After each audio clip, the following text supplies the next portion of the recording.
Assalamualaikum warahmatullahi wabarakatuh. Perkenalkan, nama saya Maulina Rizky Cayani. Saya perwakilan dari kelompok 5. Di sini saya akan menjelaskan tentang teknologi luar angkasa. Teman-teman pada tahu nggak sih teknologi luar angkasa itu apa? Teknologi luar angkasa adalah teknologi yang digunakan untuk berpergian dan mengambil suatu objek dari luar angkasa. Sedangkan luar angkasa atau yang biasa kita kenal dengan antariksa adalah bagian luar dari atmosfer yang merupakan hamparan kosong dan hampa udara. Jadi udah paham kan apa itu pengertian dari teknologi luar angkasa?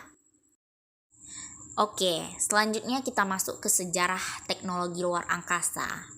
Sejarah teknologi luar angkasa ini dimulai pada tahun 1930-an di negara Jerman.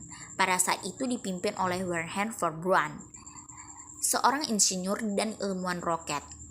Ia berhasil menciptakan roket V2 atau agregat 4 A4 yang digunakan sebagai senjata Jerman pada Perang Dunia Kedua. Biarpun Jerman sempat menyerah pada kota-kota besar, tetapi Eropa yang dikuasai oleh sekutu. Pada akhirnya, Jerman pun mengakui kekalahannya kepada sekutu. Nah guys, seperti itulah bermulanya tadi. Perkembangan teknologi luar angkasa diawali dengan perlombaan Amerika Serikat dengan Uni Soviet.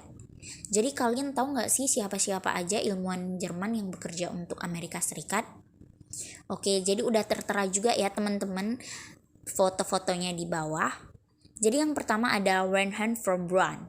Ia menciptakan roket Saturnus V untuk membantu misi Apollo pada tahun 1969. Yang kedua adalah Hubertus Strobel.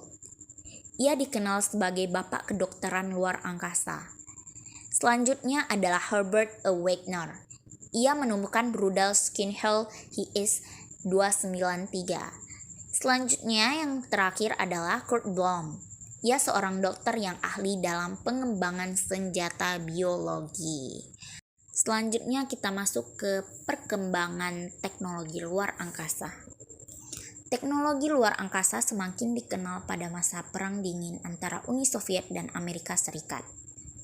Karena hal itu membuat perbincangan mengenai hal ini semakin menarik. Jadi kalian tahu nggak? Pada tanggal 17 Juli 1969, Amerika Serikat mengejutkan dunia dengan mengirimkan manusia pertama di bulan menggunakan satelit Apollo 11 yang diwakili oleh Neil Armstrong dan Edwin Aldrin. Wow. Berakhirnya Perang Dingin, timbullah prinsip untuk mengembangkan luar angkasa. Apa aja? Yang pertama, mengirim manusia ke luar angkasa, mengembangkan pesawat ruang angkasa, membangun akses ke ruang angkasa dengan lebih murah dan lebih mudah, menggunakan pesawat ruang angkasa untuk membangun stasiun ruang angkasa, Mars, dan planet-planet lainnya, menghuni stasiun ruang angkasa dan menggunakannya sebagai dasar untuk melalui ekspedisi ke bulan. Nah, bagaimana sih kalau perkembangannya di Indonesia? Jadi di Indonesia perkembangan teknologi luar angkasa agak berjalan lamban ya. Pada tahun 1963 didirikannya Lembaga Penerbangan dan Antariksa atau LAPAN. Difokuskan untuk membuat roket dan satelit. Hebat bukan? Indonesia juga mampu loh membuat satelit sendiri yang bernama LAPAN A2 atau Orari untuk pertama kalinya dan berhasil diluncurkan di luar angkasa pada tahun 2015. Jadi kalian tahu nggak sebenarnya Indonesia memiliki astronot loh? Ia bernama Profesor Dr. Pratiwi Sudarmono. Beliau mengirim satelit tetapi misinya dibatalkan karena adanya kecelakaan pesawat yang meledak 73 detik setelah diluncurkan. Penyebabnya kematian 7 astronotnya, pesawat ditemukan hancur di atas Samudra Atlantik. Nah, yang terakhir adalah dampak-dampak teknologi luar angkasa. Jadi dampaknya ini ada dua ya. Yang pertama dampak positif dan dampak negatif. Dampak positifnya ini apa aja?